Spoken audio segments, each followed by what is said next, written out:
입니다. 로마서 12장 1절에서 13절까지의 말씀입니다. 우리 하나님의 말씀을 다 함께 받들어 읽겠습니다. 로마서 12장 1절입니다.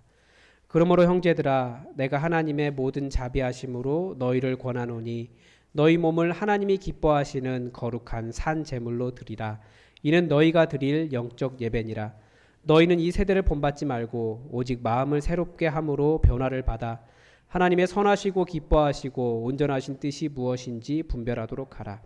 내게 주신 은혜로 말미암아 너희 각 사람에게 말하노니 마땅히 생각할 그 이상의 생각을 품지 말고 오직 하나님께서 각 사람에게 나누어 주신 믿음의 분량대로 지혜롭게 생각하라. 우리가 한 몸에 많은 지체를 가졌으나 모든 지체가 같은 기능을 가진 것이 아니니 이와 같이 우리 많은 사람이 그리스도 안에서 한 몸이 되어 서로 지체가 되었느니라. 우리에게 주신 은혜대로 받은 은사가 각각 다르니 혹 예언이면 믿음의 분수대로, 혹 섬기는 일이면 섬기는 일로, 혹 가르치는 자면 가르치는 일로, 혹 위로하는 자면 위로하는 일로, 구제하는 자는 성실함으로, 다스리는 자는 부지런함으로, 긍휼을 베푸는 자는 즐거움으로 할 것이니라. 사랑에는 거짓이 없나니 악을 미워하고 선에 속하라. 형제를 사랑하여 서로 우애하고 존경하기를 서로 먼저 하며 부지런하여 게으르지 말고 열심을 품고 주를 섬기라. 소망 중에 즐거워하며 환난 중에 참으며 기도에 항상 힘쓰며 성도들의 쓸 것을 공급하며 손 대접하기를 힘쓰라. 아멘. 몇 주 전에 로마서 12장 5절의 말씀을 중심으로 그리스도의 몸에 대한 설교를 한 적이 있습니다. 수요 예배 시간에. 근데 오늘은 이 내용을 조금 더 확장해서 말씀을 증거하려고 합니다. 성경이 되게 재밌는 책이에요. 왜 그러냐면 성경을 어떻게 끊느냐에 따라서 메시지가 조금 달라집니다. 우리는 로마서 12장을 참 많이 끊어서 읽습니다. 그래서 우리 아마 1절과 2절은 다 외우고 계실 거예요. 그러므로 형제들아, 제가 이럴 때 멋있게 다 외워야 되는데 예, 그러므로 형제들아 내가 하나님의 모든 자비하심으로 너희를 권하노니 너희 몸을 하나님이 기뻐하시는 거룩한 산 제물로 드리라. 이는 너희가 드릴 영적 예배니라. 그래서 우리는 이 부분을 통해서 이 말씀을 통해서 하나님을 예배하는 일에 열심을 내어라. 그게 너희가 드려야 될 영적 예배다. 뭐 이런 교훈을 이런 권면을 받습니다. 그리고 그 다음 부분에 보면 너희는 이 세대를 본받지 말고 오직 마음을 새롭게 함으로 변화를 받아 하나님의 선하시고 기뻐하시고 온전하신 뜻이 무엇인지 분별하도록 하라. 이런 것들은 끊어지면 안 돼요. 빨리빨리 외워야 돼요. 이런 구절을 통해서 어떤 말씀에 대한 도전을 받기도 하고 분별하라 라고 하는 말씀을 보면서 우리가 매우 어리석은 자다라고 하는 정죄를 받기도 합니다. 그런데 로마서 12장 1절과 2절을 확대해서 12장 전체로 보면 완전히 다른 메시지가 됩니다. 그러니까 우리가 문맥에 따라서 이게 무슨 이야기인지 다시 한번 해석해 볼 필요가 있다라는 거죠. 여러분, 우리 몸을 하나님께서 기뻐하시는 거룩한 산 제물로 드리는 영적 예배가 무엇일까요? 어떻게 하는 것이 그렇게 하는 걸까요? 우리가 생각하는 주일 예배 아니면 매일 하나님께 드리는 예배, 이렇게 수요 예배에 나오는 것, 이런 것들일까요? 그것도 맞습니다. 당연히 하나님을 예배하는 일이니까 그렇게 해야겠죠. 그러나 여기에서 말하는 우리 몸을 드릴 영적 예배는 12장 전체로 봤을 때는 조금 다른 의미를 띠게 됩니다. 그래서 또 우리가 이 세대를 본받지 말고 마음을 새롭게 함으로 분별해야 할 하나님의 뜻이 무엇인지도 12장 전체를 보면 내용이 완전히 달라집니다. 그게 뭘까요? 먼저 우리가 우리 몸을 산 제물로 드릴 영적 예배가 무엇인지 살펴보기 전에 본문이 먼저 전제하고 있는 것이 한 가지가 있어요. 3절인데요. 마땅히 생각할 그 이상의 생각을 품지 말고 오직 하나님께서 각 사람에게 나누어 주신 믿음의 분량대로 지혜롭게 생각하라. 오늘 읽은 본문은 아니지만 16절도 비슷한 이야기합니다. 서로 마음을 같이 하여 높은 데 마음을 두지 말고 도리어 낮은 데 처하며 스스로 지혜 있는 채 하지 말라. 그러니까 이 두 구절은 다 무슨 이야기냐면 교만에 대해서 경계하는 겁니다. 교만하지 말라는 거예요. 너희가 높은 거 아니다. 교만을 경계하는 이유가 무엇일까요? 개인적인 어떤 겸손의 경지를 의미하는 것이 아닙니다. 너희가 그렇게 겸손한 사람 되어야 돼 라고 하는 어떤 개인의 깨달음을 이야기하고 싶어서 이야기하는 것이 아니고, 교만이 문제가 되는 경우가 언제입니까? 옆에 사람과 함께 살아갈 때 문제가 돼요. 뭐 혼자는 무슨 생각 못 합니까? 자기가 뭐 천재라고 이야기하고 뭐 자기가 뭐 우주를 가든 뭐 혼자 살아가는데 아무런 문제가 없어요. 근데 교만하면 함께 더불어 살아가는데 굉장히 어려워요. 그렇기 때문에 너희 마음을 교만한 데 두지 말고 낮은 데 처하라. 실제 낮은 곳으로 내려가라라고 말씀은 가르쳐 주는 거예요. 내가 옆에 있는 사람을 높다고 평가하는 것은 뭐라고 이야기합니까? 이 존경이나 존중이라고 이야기해요. 그러니까 내가 낮으니까 교회에서는 다른 사람을 향해서는 존경과 존중을 하는 겁니다. 그래서 자, 옆 사람을 한번 잠깐 바라보십시오. 짧게 잠깐 바라보시면서 아, 이분이 얼마나 존경스러운 분인지 한번 생각해 보십시오. 존경스러우시죠? 실제로 제가 볼 때 여러분을 보면 다 존경스러워요. 그런 존경과 존중이 있어야 된다는 거죠. 그게 공동체라는 거예요. 그런데 반대로 스스로 높이면 어떻게 될까요? 그러면 사이가 나빠지겠죠. 아, 저 사람이 뭐 얼마나 높다고 그래. 뭐 그런 생각이 들지 않겠습니까? 우리가 어떻게 나 자신을, 나의 몸을 거룩한 산 제물로 드릴 수 있는가? 여기에 대한 첫 번째 대답이 뭐냐면 교만하지 말라는 겁니다. 더 많이 안다. 내가 누군가에게 무엇인가 지시할 수 있다는 생각을 다 내려놓으라는 거죠. 우리가 드릴 영적 예배가 무엇일까요? 그러니까 결국 로마서 12장이 전체가 하고 싶은 이야기는 무엇이냐면 우리가 한 몸으로 부르심 받은 이 교회 공동체의 화평을 위해서 헌신하는 것, 나의 높음을 내려놓는 것, 나의 재능을 내려놓는 것, 이것이 바로 우리가 드릴 영적 예배다. 내가 드릴 거룩한 산 제물이 되어서 드릴 영적 예배다라고 지금 12장 1절을 이야기하는 겁니다. 공동체에 이야기하는 겁니다. 교회. 마땅히 생각할 그 이상의 생각을 품지 말고 각 사람에게 나누어 주신 믿음의 분량대로 지혜롭게 생각하라.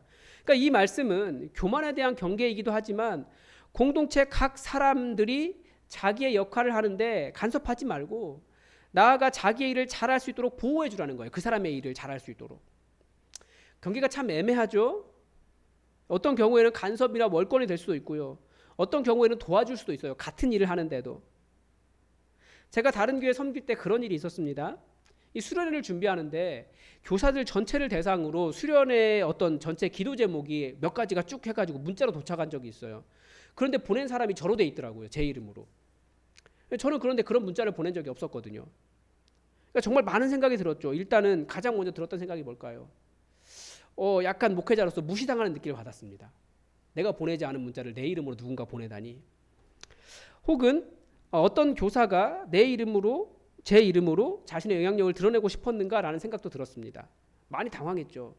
제가 그런 것을 한 적이 없으니까. 그리고 또 하나는 굉장히 큰 자괴감이 들었습니다. 왜냐하면 도대체 내가 사역을 얼마나 못하면 누가 내 이름으로 이렇게 문자를 보내서 기도하라고 이야기하고 있는가라는 생각이 들었던 거죠. 그런데 뭐 교사들 몇 명 되지 않으니까 이렇게 금방 누군지 확인이 되지 않겠습니까? 그런데 그 교사분은 정말 좋은 취지로 그렇게 한 것이라고 말씀하시더라고요. 기도하자. 저도 그분의 순수함을 알기 때문에 그럴 수도 있었겠다라는 생각이 들기도 했습니다. 그런데 마땅히 확실히 자기의 영역을 넘어선 일은 공동체의 누군가에게는 어려움이 될 수 있어요. 그래서 어떤 사람들은 그 일에 대해서 좀 이상하게 바라보는 분들도 있었습니다. 그러니까 좋은 의도여도 공동체가 모여 있으면 서로의 어떤 역할, 선 이런 것들을 잘 지켜줄 필요가 있다는 거죠. 그래서 오히려 자기 일에 충실하고 맡겨줬으면 그 사람이 자기의 믿음의 분량대로 일할 수 있도록 겸손하게 사역하는 것을 도와주는 것이 우리가 서로 돕는 일입니다. 그래서 공동체, 그래서 우리가 어떤 분에게 그 일이 맡겨져 있으면 그분의 권위를 존중하는 것도 필요해요. 아, 왜 그거밖에 못하냐라고 말하고 비난하고 하는 것은 우리 일이 아닙니다. 잘한다라고 우리가 칭찬하고 더 잘할 수 있도록 존중해 주는 거죠. 혹은 우리 같이 작은 공동체일 경우에 다 어떻습니까? 이 일을 이분도 알고 이 일 하는 것을 이분도 할 줄 알아요. 서로 다 그런 영역이 겹쳐요. 그렇기 때문에 내가 이 일 더 잘하니까 그 맡은 담당자가 있는데 그 담당자에게 막 지시하고 뭐 어떻게 그 내 말 따라야 된다라는 식으로 그렇게 말하는 것도 사실은 옳지 않습니다. 맡겨졌으면 위임이라고 하는 원리는 그분이 잘할 수 있도록 도와주는 거고, 내가 능력이 있어서 이분에게 간섭하고 싶으면 간섭이 아니고 그분을 도와줘서 함께 섬기는 겁니다. 그게 공동체가 하는 일이에요. 또 우리가 부서의 일을 이렇게 나눴잖아요. 그러면 위임되어 있기 때문에 그렇게 남의 부서에 대해서 간섭하는 것이 아니라 잘할 수 있도록 도와줘야 된다는 거예요. 그게 공동체 일입니다.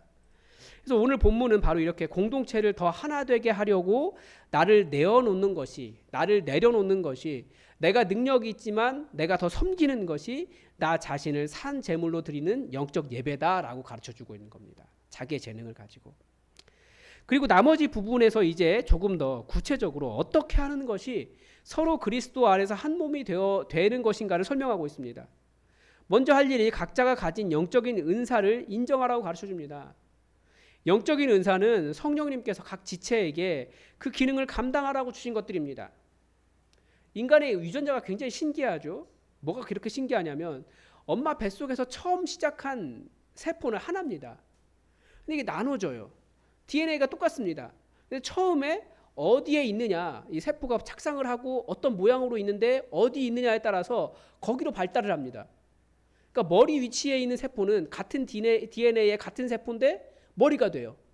그 안에서도 머리가 맨 처음에 됐다가 역시 거기에서도 똑같은 세포고 똑같은 DNA를 가지고 있는데 그 위치에 있다고 눈이 됩니다. 또 위치가 달라졌을 뿐이에요. 같은 DNA의 같은 세포인데 발달을 하면 분열하면 팔이 되고요. 또 어디는 뭐 장이 되고 심장이 되고 그게 같은 세포에 시작하는 거예요. 너무 신비하지 않습니까? 무슨 말이냐면 성령님께서 각각의 지체에게 역할을 감당하고 은사를 나눠주신 겁니다. 우리는 전부 다 같은 DNA를 가지고 있어요. 그런데 성령님께서 각자에게 그래 너는 이거 해라. 너는 이거 해라. 이것을 주신 것이기 때문에 영적 은사가 나타날 때 우리는 그 영적 은사를 다 인정해야 되는 거예요. 아, 이 사람은 이런 역할이구나. 아, 이 사람은 이런 영적 은사가 있구나. 인정하는 거죠. 그리고 또 영적인 은사들이 우리 몸을 바라보면 눈이 왜 존재합니까? 눈만을 위해서 존재하지 않아요. 온 몸의 유익을 위해서 존재하죠. 밥을 먹을 때도 혀도 입도 손도 전부 다 자기만을 위해서 존재하는 애들은 없어요. 먹어야지 사니까 먹기도 하고 그 일을 담당할 때 손이 같이 해주는 거예요. 그러니까 다 나를 위해서 하는 것이 아니고 내 모든 지체를 위해서 일하는데 그것이 곧 나를 위해서 하는 일이에요. 그러니까 성령님께서 우리에게 은사를 주셨다라고 하는 것은 그 은사를 가지고 사용할 때 그것이 나의 유익을 위해서 하는 것은 아니라는 거예요. 그런데 전체적으로 보면 결국은 내가 사는 방법이고 나의 유익이라는 겁니다. 그래서 누군가에게 성령의 영적인 은사가 나타날 때 그것을 인정하고 더 잘할 수 있도록 도와주고 더 열심히 하라고 그 안내를 하고 나도 내 일을 또 감당하고 그럴 때 우리가 함께 살아가는 것이 공동체라는 거예요. 나의 유익, 나의 명성을 위해서가 아니라는 겁니다. 그런데 우리 은사를 한번 살펴볼까요? 뭐 예언의 은사 나옵니다. 예언의 은사는 믿음의 분수대로 하라고 가르쳐주고 있죠. 이것도 역시 교만을 경계하고 있습니다. 예언에 자기의 욕심이 들어가면 다른 사람을 자기 뜻대로 조종하려고 하는 거예요. 아주 위험한 일이 됩니다. 그래서 능력이 많을수록 겸손해야 되죠. 그러니까 모든 그 은사에는 겸손이 있어요. 섬김도 은사예요. 그렇다고 나에게 섬김의 은사가 없느냐? 아니에요. 모든 사람은 자기가 성령님께서 주신 그 은사가 섬김이거든요. 그 은사를 가지고 어떤 방식으로든지 섬길 수 있다는 거죠. 가르치는 은사가 있어요. 위로 잘하는 사람도 있고요. 구제 잘하기도 하고요. 뭐 긍휼 여러 가지 은사들이 있습니다. 근데 이 성령들이 전부 다 나의 유익이 아니라 다른 사람의 유익을 위해서 하나님께서 부어주신 거라고요. 특별히 그 사람에게. 그런데 이런 모든 은사들이 한 몸을 위해 사용될 수 있는 이유가 무엇입니까? 이 9절에서 그렇게 이야기합니다. 사랑에는 거짓이 없나니 악을 미워하고 선에 촉하라. 첫째는 사랑인 거죠. 제 아는 목사님이 글을 하나 써놨는데 교회에 대해서 욕은 아니고 엄청 욕 비슷한 이야기를 막 써놨어요. 목사님인데 화가 난다는 거예요. 자기 교회를 바라보면서 뭐 이런 교회가 다 있냐고 막 써놨는데 그리고 맨 마지막에 결론이 무엇인 줄 아십니까? 교회는 그렇게 원래 엉망진창인 곳이라고. 서로 사랑하지 못하고 정말 지긋지긋하게 도대체 왜 이 모양이냐라고 바라보는 곳이라고. 그런데 우리를 사랑이라고 하는 끊어질 수 없는 사랑의 띠로 하나로 묶어주신 곳이 교회라고. 그러니까 교회는 왜 힘듭니까? 여러분 힘드십니까? 저는 힘든 부분이 있어요. 여러 가지로. 왜 그럴까요? 이게 원래 교회가 그렇다는 거예요. 대신에 그런 사람들끼리 서로 이렇게 하나 되라고 사랑의 띠로 꽉 묶어주신 곳이 교회라는 거예요. 그래서 처음 이야기하는 것이 다양한 은사와 또 교회 막 이런 이야기 해놓는 이유가 또 무엇이겠습니까? 그만큼 교회가 그 당시에도 어려웠다는 거예요. 초대교회에도. 다양했기 때문에. 내 은사가 전부다라고 이야기하고 내가 더 잘났다고 이야기하는 사람들이 교회에 많았다라는 거예요. 그러나 사랑하면서 겸손하게 자기를 내려놓고 그것이 은사 아니냐? 그러면 제물로 드려야 되는 것이다. 너를 산 제물로 드려서 공동체가 사랑의 띠로 하나 되도록 너를 내어주어라. 하나님께 그것이 하나님께 바치고 하나님께 드리는 영적 예배다라고 말하고 있다라는 거예요. 그러니까 첫째는 사랑이에요. 무엇보다도.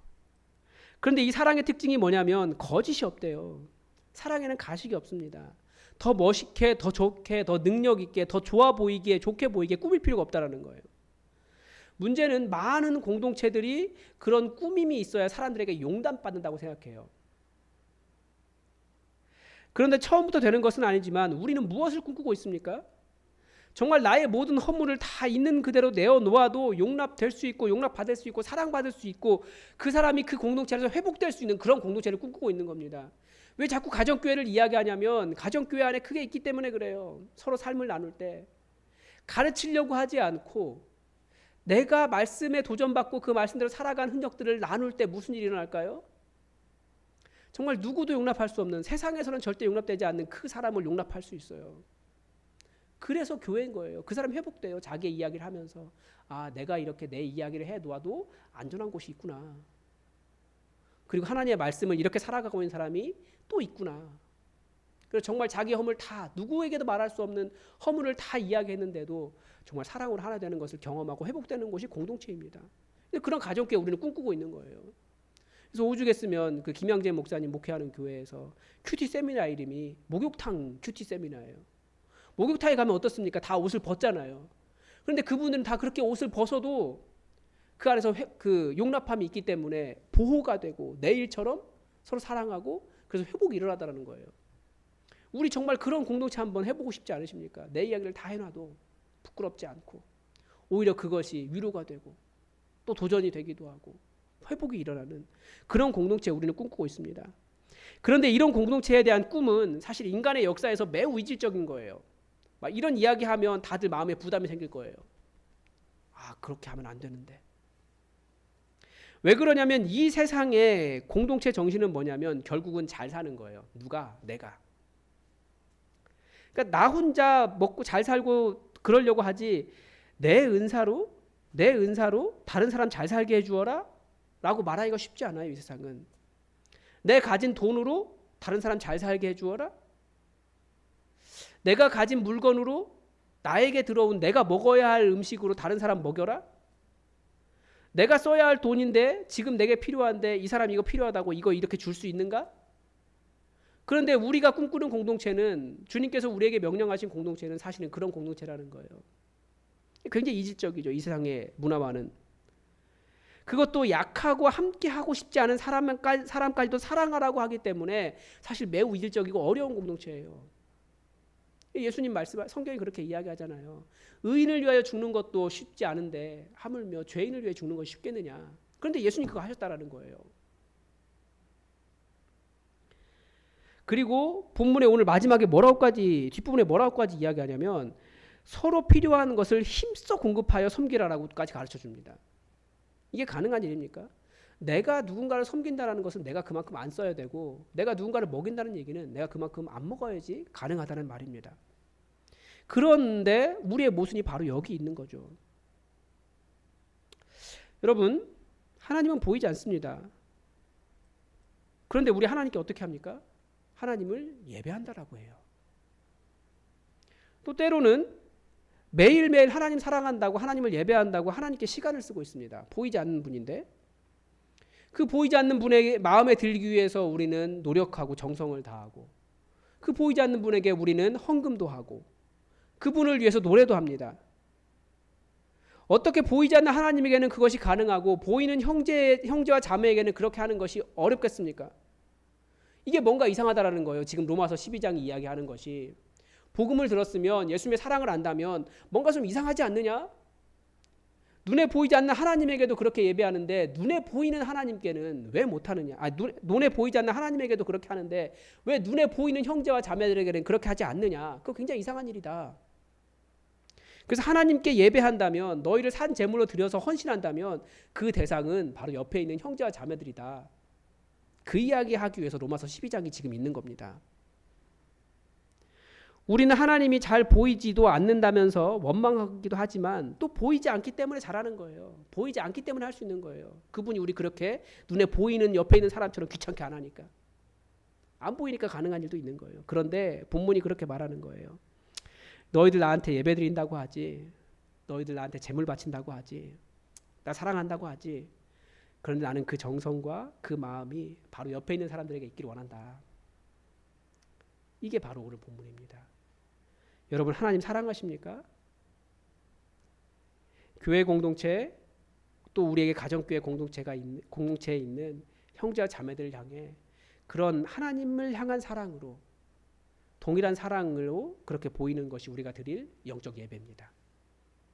세상은 이런 것들을 어리석다라고 말합니다. 네가 왜 네 것 가지고 손해 보는데, 너 뭐가 할 것 가지고 왜 그 사람 섬기는데, 말도 안 된다라고 말하기 때문에 우리에게 이 세대를 본받지 말라라고 권면하고 있는 거예요. 이 세대는 자꾸 그렇게 가르치지 않으니까. 너 혼자 먹어라, 너 잘 살아라, 그거 다 너에게 주어진 거야. 그런데 이런 일이 어떻게 가능합니까? 바로 우리 예수님께서 먼저 보여주셨기 때문에 가능한 거예요. 여러분, 그리스도의 몸에 헌신한다라고 하는 것, 너의 몸을 들여서 그리스도의 몸에 헌신하라고 지금 이야기하고 있어요. 나 은혜 받고 나만 잘 살면 된다가 아니라 하나님께 드리는 그 정성과 그 예배를, 그 정성을 다른 사람에게도 하는 겁니다. 여러분, 제가 몇 가지 질문을 던질 테니까 우리 교회에 필요한 것이 무엇인지 한번 생각해 보십시오. 거짓 없이 형제를 사랑하는 것, 우리에게 필요하죠. 이게 하나님께 대한 사랑과 똑같은 거예요. 하나님께 향한 예배니까. 악을 미워하는 것, 선에 속하는 것, 서로 우애하는 것, 서로 존경하기를 먼저 하는 것, 열심을 품고 주를 섬기는 것, 성도들의 쓸 것을 공급하는 것,